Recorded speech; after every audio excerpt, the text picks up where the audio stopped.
उसी समय सदूकी संप्रदाय के कुछ लोग, जिनकी ये मान्यता है कि पुनरुत्थान जैसा कुछ नहीं होता, यीशु के पास आए और उनसे प्रश्न करने लगे। गुरुवर, मोशे की शिक्षा है, यदि कोई पुरुष निसंतान हो और उसकी मृत्यु हो जाए तो उसका भाई उसकी पत्नी से विवाह करके अपने भाई के लिए संतान उत्पन्न करे। इस विषय में एक घटना इस प्रकार है। एक परिवार में 7 भाई थे। पहले का विवाह हुआ किंतु उसकी मृत्यु हो गई, इसलिए कि वो निसंतान था। वो अपनी पत्नी को अपने भाई के लिए छोड़ गया। ऐसा ही दूसरे तीसरे भाई से लेकर 7वें भाई तक होता रहा। अंत में उस स्त्री की भी मृत्यु हो गई। अब ये बताइए कि पुनरुत्थान पर वो किसकी पत्नी कहलाएगी, क्योंकि उसका विवाह तो 7 भाइयों से हुआ था। यीशु ने उन्हें उत्तर दिया, आप लोग बड़ी भूल कर रहे हैं।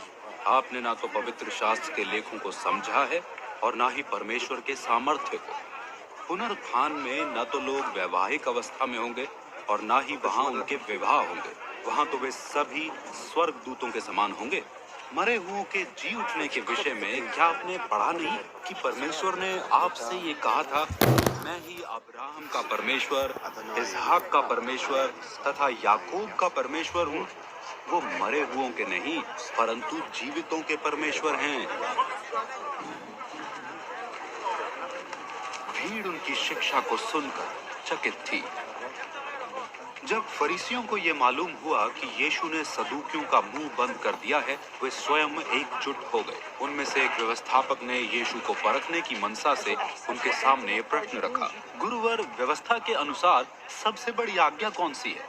यीशु ने उसे उत्तर दिया, तुम प्रभु अपने परमेश्वर से अपने सारे हृदय, अपने सारे प्राण तथा अपनी सारी समझ से प्रेम करो। यही प्रमुख तथा सबसे बड़ी आज्ञा है। ऐसी ही दूसरी सबसे बड़ी आज्ञा है, अपने पड़ोसी से वैसे ही प्रेम करो जैसे तुम स्वयं से करते हो। इन्हीं 2 आदेशों पर सारी व्यवस्था और भविष्यवाणियां आधारित हैं।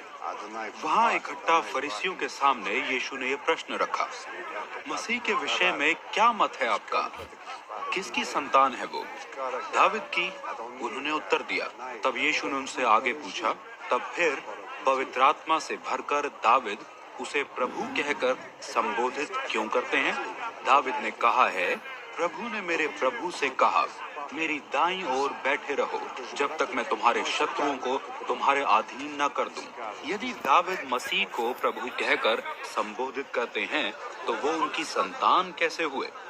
इसके उत्तर में न तो फरीसी कुछ कह सके और न ही इसके बाद किसी को भी उनसे कोई प्रश्न करने का साहस हुआ।